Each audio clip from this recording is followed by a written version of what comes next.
These days, privacy is a privilege, with people being so quick to whip out their phones to record everything. Almost every house has a ring camera or security camera. Even throughout our cities across this country are street cameras watching our comings and goings. To have moments to let your hair down and be yourself seems only likely behind the walls of your home. Outside of that, and maybe even unbeknownst to you, somebody is watching you. How you walk, how you talk, who you talk to, your mannerisms, your social media, how you interact with your spouse or your children. Somebody's eyes are always watching. Even in the spirit, the monitoring is heavy. There are eyes watching, wanting to know who you are in the spirit, wanting to know what the Lord is doing in your life, wanting to know how you're moving. People are trying to perceive, even in the spirit realm, to have insight. So, yes, that surveillance spirit is running rampant. Again, privacy is a privilege these days,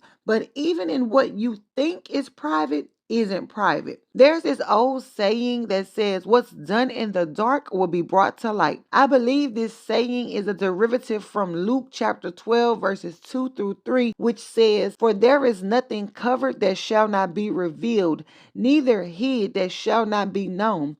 Therefore, whatsoever you have spoken in darkness shall be heard in the light, and that which you have spoken in the ears and closets shall be proclaimed upon the housetops." Luke 8:17 says, "For nothing is secret that shall not be made manifest, neither anything hid that shall not be made known and come abroad." There's a false omnipresence of all these cameras in every home, in every business, on every corner, on every satellite. But the Lord is the only omnipresent being, and there is nothing hidden of him. Proverbs 15:3 says, "The eyes of the Lord are in every place, beholding the evil and the good." That's why it's always safe to be found doing well and speaking well, because what you think is said or done in privacy or in secret will or can be made known. The Bible says in Ecclesiastes 10:20, "Furthermore, in your bedchamber do not curse a king,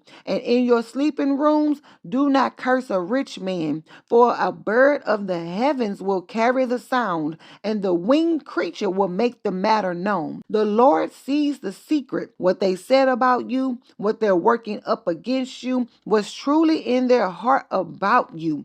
The Lord sees the secret, that they really despise you with a smile, that their support is really their competition. The Lord sees the secret, and he will not let you be out here walking blindly. He will not allow you to lay down with wolves. The Lord is an omnipresent God, seeing the good and the evil. So yes, the Lord will expose the evil that is happening against you. And even when it comes to doing good, Jesus says in Matthew chapter 6, "Don't simply do good and charitable deeds before men to be seen of men. Don't sound an alarm or blow a trumpet when doing good for and by people. It doesn't have to be announced or blasted for all to see, because then the reward will have already been received." The Bible says, "Do not let the left hand know what the right hand is doing, so that what good is done in secret, the Lord, he will reward you openly." So good or evil, the Lord himself will make it known. You don't have to be oblivious.